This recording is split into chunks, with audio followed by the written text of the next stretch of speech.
Hey everyone, Matt at Triple Locked Adventures. Today I'm going to do a long-term review on the ICECO VL60 dual zone fridge freezer. Let me grab you off this tripod and I'll show you around.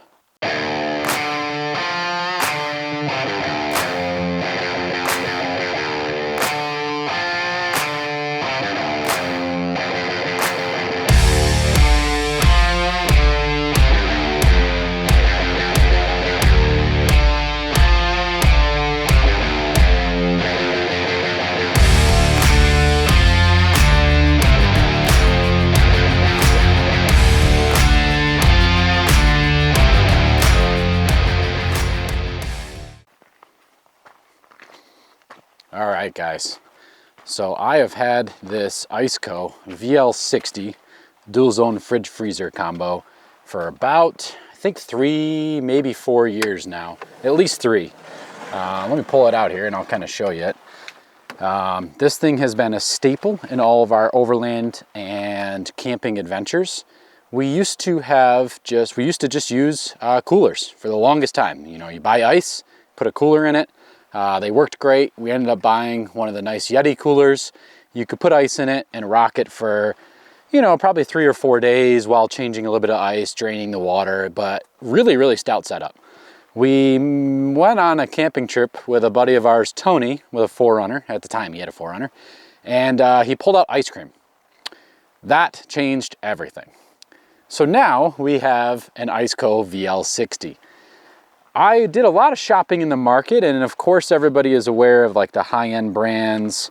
You know, you've got ARB, you've got Dometic, you've got, God, you can name 1,000 of these different brands out there, right? And they're all phenomenal fridges, but they are a little bit on the pricey side. So I was trying to look for something that would be affordable, but really high quality, so a good value buy. I did a lot of research and I found these ICECO units are absolutely amazing. Really stout construction. Everything on this is like this aluminum finish. It has nice latches that really hold it down with a full seal all the way around both compartments, and we'll go more into detail here soon on those. These latches really hold it down nice. Everything has got corner protectors on it, both top and bottom. Really nice construction. Nice, really strong handles for when you need to carry it or want to carry it. The hinges are really stout. So overall, really good build quality on the actual fridge itself. And then on the internals, they use a SECOP compressor. And if you guys aren't familiar with that, they are world known as one of the most robust compressors on the market. And I can tell you that this thing has seen, well, I think just today when we were wheeling, we hit 20 something degrees of off camber. This has never shut off. It has never done anything funky on us. It works all the time. It runs 24/7. And to be honest, it kind of sips power. For being a 60-liter dual zone fridge and freezer, it really does sip power.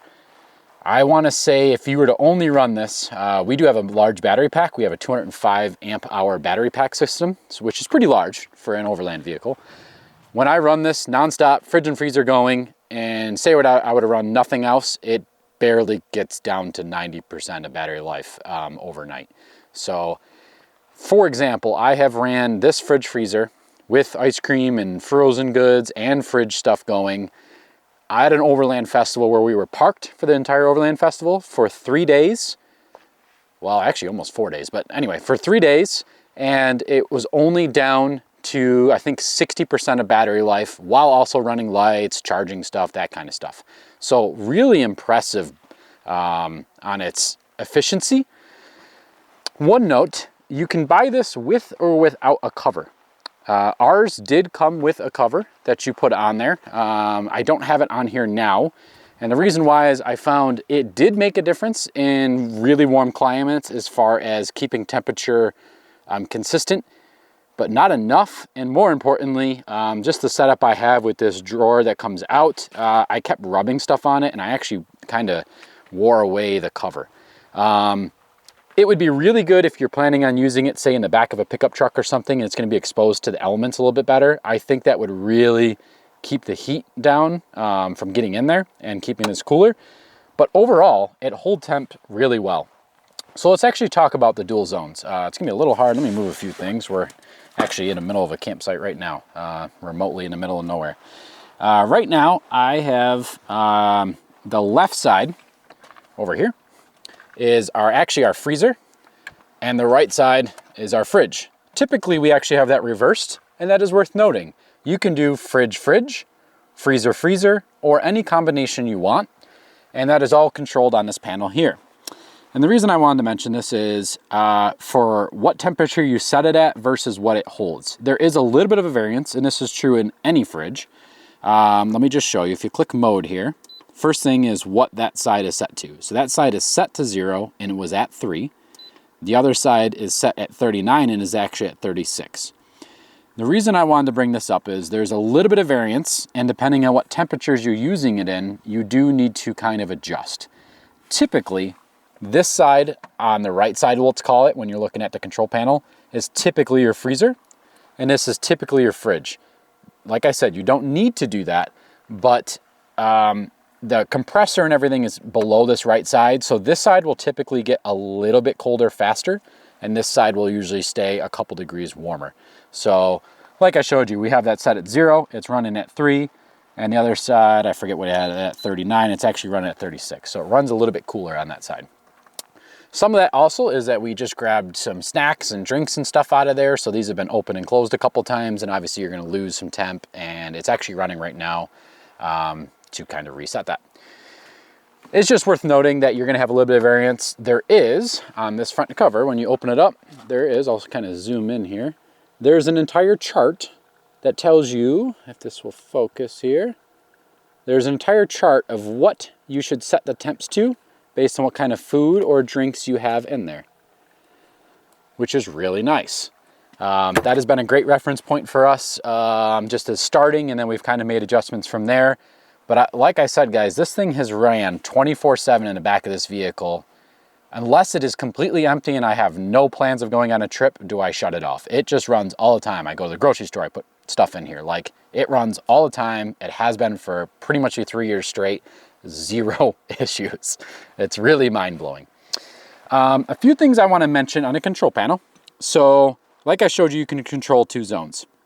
There are kind of some stuff in here that is adjustable. So let's kind of go over that. So in the mode, like I showed you, you can adjust each side. The next button goes down into what's called Eco mode. You can either go Eco or Max. Eco mode is good if you are just running it, you know, every day in your vehicle and it's already at temp. Max is designed for, you say, did not have it on currently and you needed it to cool down as fast as possible because you're going on a trip and you need to put food in it right now. It will use the most amount of power in that mode, but that'll be the fastest method. Eco will run a more efficient path, which is what I always run it on. Runs great. When you get down to that mode, the next thing you'll see is the little L that's flashing. This is the automatic battery monitor / shutoff. I always run it on low because I have a massive battery pack. But for instance, say you were running this on your car's starter battery and you wanted to make sure that your fridge would never kill your starter battery, you would move that to high. If you look in instructions, I don't remember the voltage off the top of my head, but low means it will draw that battery down super low before it shuts this off. High, it will leave a lot of reserve in your battery before it shuts this off. So that's a really nice feature that's built in if you don't have a secondary battery system or like say a solar generator system. You can set that to high and it will save your engine starter battery automatically. Another mode that is in there is you can actually shut off either one of these dual zone systems. So right now, if I press and held this up button, long press, you will see the front version shut off. So now the freezer or whatever version, you know, you could have freezer or fridge, it will shut off that zone. And you can do the exact same. I'm gonna turn that back on. Just long press and it turns that zone back on. And same for the other zone. Press and hold the down arrow and it'll shut off that zone. That is super nice if you say it's a 60-liter fridge and you want to do, you're only using this for maybe 2 days. You only need a fridge for a couple cold beverages or something. And why power both sides of the fridge? You can actually shut off one zone, and in theory, you're probably getting a 50% reduction in power. Super nice. What other notes on here? Let me see if I can crawl in the back seat of the car. I'll show you some of the connections on the back of it. You can run this as a 12-volt fridge, like I think most people would, but you can also run it off a 110. So on the back here, let me see if I can crawl through my Overland rig here. On the back, get this, maybe I can get you guys, maybe you can see in here. Can you see that? There are two plugs on the back. There's a 12-volt plug and a 110, and it includes cords for both. The fuse down there is for the vehicle, for the fridge, so it has a 15-amp fuse that's built in, which you can replace very easily. I always keep fuses in my Overland rig, just God forbid anything happens. But those are the two connections that are on the back. My wife asked me to make sure I show you guys this. I built a little cord track, and this is more for your Overland people. When you pull a fridge in and out on this slide, you slide it in and you slide it out, the cord has a tendency, at least on this system, to kind of fall behind. So what I used is, if you can see that, it is like a cord snake that's designed for like 3D printers or CNC machines. And let me see if I can hold this and open this at the same time. Let me unlatch this first. But you will see when you pull this out, the cord stays with it and never falls behind, which is really nice. It stops your cord from ever getting pinched. That's just a nice little note. I will, in the description below, I'll put a link to this fridge, an Amazon link to this fridge. It is cost you nothing, but it's an affiliate link for me. If you decide you want to buy this, it'll give you, it just gives me a small little credit for recommending it. I am not sponsored anyway. I paid full price for this. And I will also put a link to that little cord snake, just in case you guys are interested in that. There's other sizes as well, but it has worked great for this size vehicle. Let's talk about pros and cons of the fridge. Let's start with cons, because that list is extremely short. Cons. Really, the only con on this is that the temperature, you have to kind of play with a little bit. For instance, if you're in really hot summer temps, it may be anywhere from 3 to 4 degrees, slightly off. That's really, I would say that's kind of normal with any fridge out there though. If you look at even ARBs or Dometics or anything, they're all gonna be the same on that. Oh, I did think of another con. And this is one mostly my wife talks about because she's the one that really manages this thing the most. There are only, it's kind of hard to see in here, but there is a large basket on this side. And then there is kind of just a small top basket on this side. It is kind of hard to manage stuff in there. I wish there was a better basket system. With that said, I was on ICECO's website, I don't know, within the last month. There is a note on their website that they will be shipping. They're kind of rolling out new baskets. It will depend on which one you order, whether you get the new baskets or not. I did reach out to them though. They are more than willing to work with you on getting you those baskets if you really do desire those newer design, just as a note. Those are the only cons. Pros, ice cream. You have a freezer, you can have ice cream. Beer, cold drinks, anything. You can set the exact temperature you want for those foods or drinks to be exactly what you want. For instance, I'm sure you guys have all done this. If you have, you've gone camping and you have just a regular old cooler. You put food in there and now it's getting all soggy. Ugh, it's like you get the water in there. It doesn't matter if you put it in a bag or not, it gets soggy. It's not the right temp. You gotta constantly move drinks or food to certain sections in the cooler. This thing, set your temperature exactly like you want it and it'll get there. It's really, really nice. And say you're camping and the thing is only like halfway full and you notice that things are getting maybe a little too cold or a little too warm. You just adjust the temperature a couple degrees and you're right there. What other, I like the dual zone. That's a good system too. A lot of fridges I've noticed, especially in the 60 liter or larger sizes, come in dual zone. but not all. I've seen a few that are a single zone large fridge slash freezer. The downside to that is you can only do either fridge or freezer. For us, we do a lot of long travel, which you'll see in some of these videos coming up, or if you follow me on Instagram.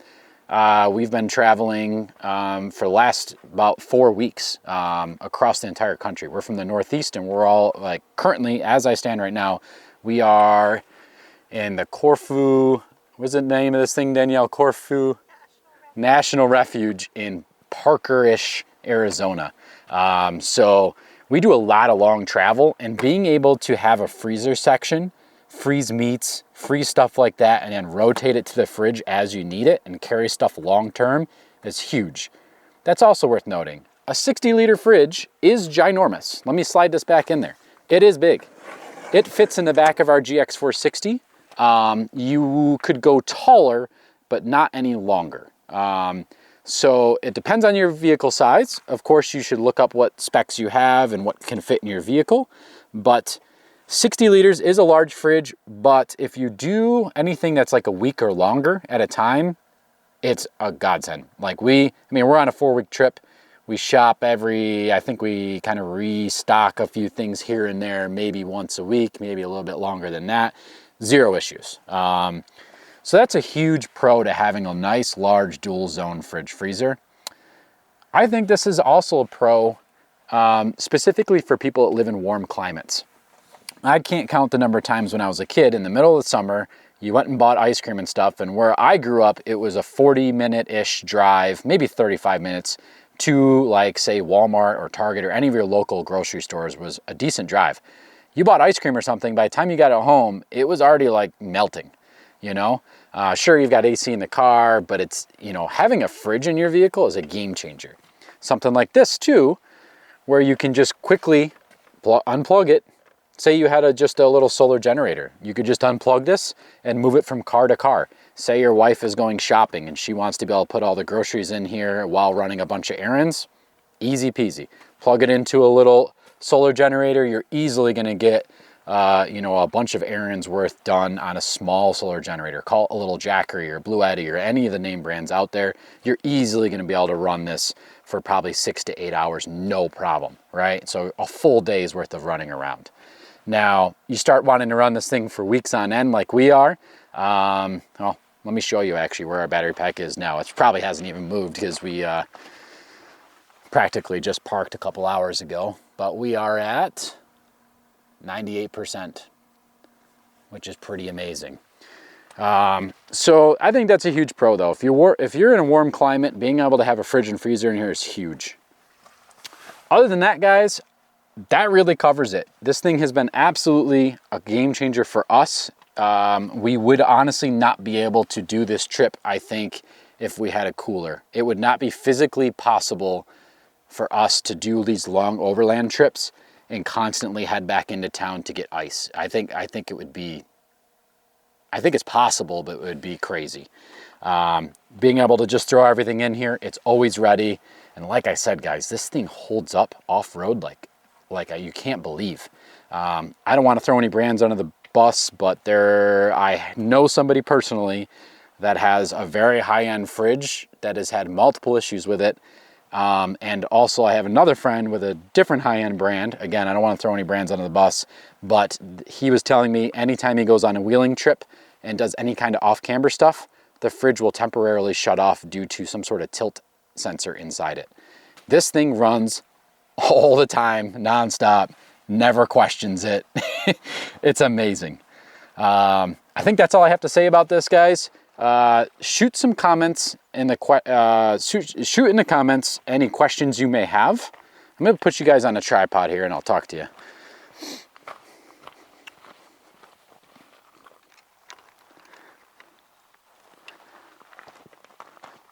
So go in the comments. Let me know, are you looking at a fridge? Are you looking at a freezer? Are you currently using a cooler? Are you on the fence line of, should I make the jump? Should I not? How much power do I need? Do you guys need help figuring out exactly how many amp hours or watt hours you would need to run the fridge for X amount of time? I'll help you guys with that stuff. Throw some things in the comment. If you already have a fridge, have you heard of ICECO? Have you looked at ICECOs in the past? and what fridge are you running? Put all that stuff in the comments. Let me know what feedback you guys have. As I always say, please like and subscribe, guys. Please share this. It's a small channel trying to grow this. I appreciate all the love and support you guys are giving me. I'll see you next time. Stay adventurous.